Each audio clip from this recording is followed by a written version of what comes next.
Lead Boxing Truth. So we have Dennis Ugas versus Errol the Truth Spence.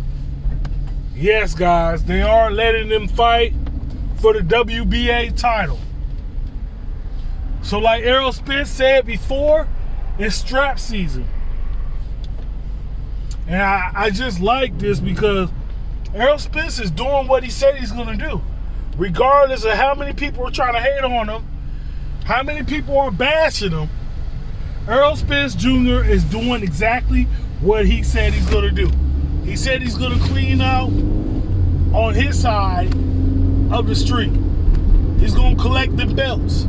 It's strap season. And I have no problem with it.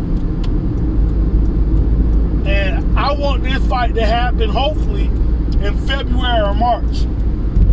Because I might not actually fly out to this fight, but I'm definitely getting pay-per-view for this fight. This is a must-see fight. Because unlike other fighters, Errol Spence is saying, you know what? I'm not getting the tune-up. I'm not doing none of that stuff. Eye injury or no injury, I'm fighting the best. So I definitely want to see this because I know this is only going to make for a good fight.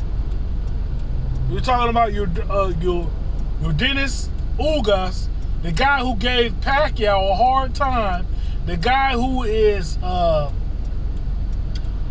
supreme counterpuncher, comes from the school of Cuba, so he knows how to box. I even know Bud knows this because Bud boxed against him in the amateurs, and if I'm not mistaken, Bud lost against him in the amateurs. You know, but that's the amateurs. But we know that Dennis Ugas gave Sean Porter a hard time. People even said that Dennis Ugas even won that fight. So when we see Dennis Ugas fight against Errol Spence in Dallas in the Cowboy Stadium, pretty much after the football season, can we see that, or will it be in Las Vegas? Regardless of where it's at, I see Bud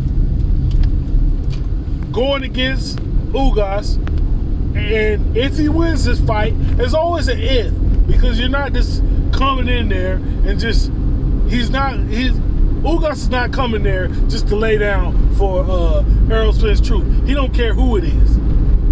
Anybody that can take it to Pacquiao like that doesn't care about what other people think about who's going to win the fight or not. Because a lot of people felt like Ugas was going to get destroyed when he was fighting Pacquiao, but that didn't happen.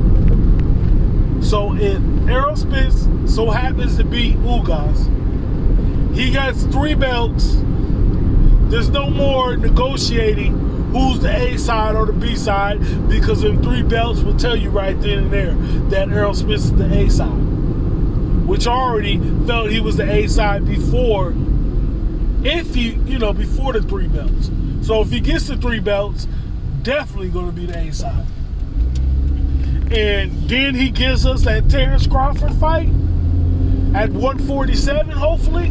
If not 147, he gets us the next fight when he says, oh, I can't make that weight no more, 154. I'm okay with that. I'm okay with that because I've already known Errol Spence has already said he wants to fight 1 or 2 more times in this weight division because it's starting to be hard to make that weight. So I'm so excited about this fight. Boxing fans should be more excited. Boxing fans should be super excited about this fight. And if you're not excited and if you're hating on this fight, I do not understand. Because, sure, you want the Errol Spence and Terrence Crawford fight, but let's get this fight out of the way so we get that 3rd belt, and hopefully they can go straight to Terrence Crawford. Unless they have him fight the WBA mandatory or whatever. then we'll probably have to see that one fight. If not, they could have some more step aside money.